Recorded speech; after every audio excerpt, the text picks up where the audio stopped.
Today's Center for Latin American Studies traces its roots back to 1930.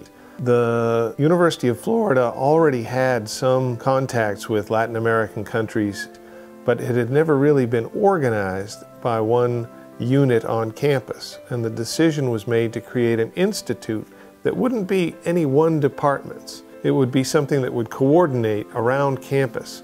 One of the objectives was to have an annual conference, and the university also happened to be having an anniversary celebration in February of 1931.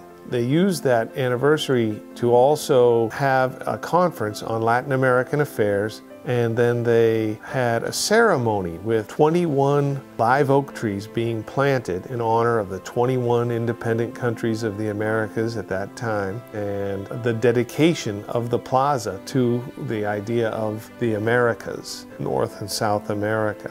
So the Institute's first major activity was this conference at which the Plaza of the Americas was dedicated. If you really want to get to know these countries, it's necessary to have access to the books and journals and other kinds of publications, not just about those countries in English, but from those countries in the language of those countries. So around 1950, a new emphasis on developing the library collections began, and personnel were dedicated to developing a Latin American collection. And the Latin American and Caribbean collection here at the University of Florida was an early leader in this concept of an area studies library.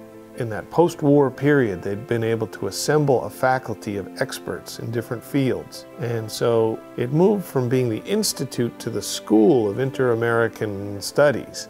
And the idea was that now there would be many more classes taught by this new faculty.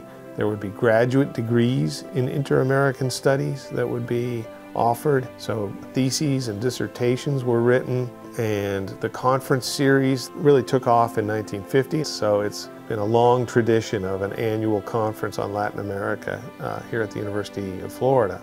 UF was the first to have an institute or a center on the model that we know today. The University of Florida's Center for Latin American Studies has made strong international ties through these personal exchanges or through the exchanges of ideas with countries in Latin America and beyond. We have people going from UF all over, and to this day we receive visitors from all over who want to do research here.